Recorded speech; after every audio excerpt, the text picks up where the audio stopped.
Isang nakakalungkot na balita mula sa Japan Sports Media regarding sa status ngayon ng kickboxer fighter Rukia Anpo. Dahil sa latest news na inilabas ng Rizin Promotion ay suspendito ng hanggang 5 buwan sa lahat ng combat sports itong si Rukia Anpo. Ganun pa man, hindi pa malinaw kung ano ang naging dahilan ng 5-month suspension dito kay Anpo.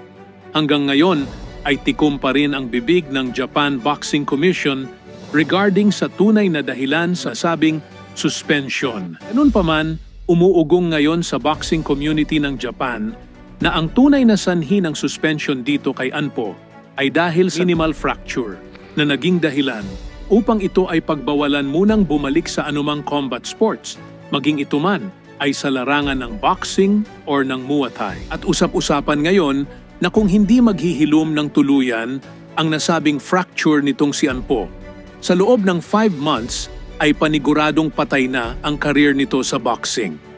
Dahil merong naka-line up na 2 mega fight itong si Anpo sa Japan sa buwan ng Disyembre at Marso ng susunod na taon, na maaaring tuluyang ikansela ng JBC kung hindi agad makaka-recover sa nasabing fracture itong si Anpo.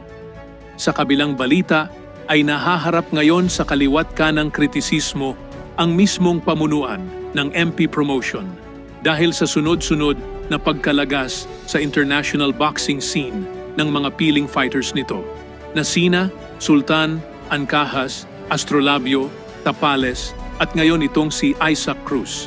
At dito ay nababatikos ang mistulang mahinang pamamalakad ng naturang promotion. Kaya ganun na lamang kung lampasuhin sa elite category ang lahat ng mga boxers na nasa ilalim ng MP Promotion. However, keep in mind na matagal nang walang direct involvement itong si Pacquiao sa mga sarili nitong fighters dahil matagal na pong ipinasaubaya ni Manny Pacquiao ang management ng kanyang sariling promotion dito sa well-known matchmaker na si Sean Gibbons.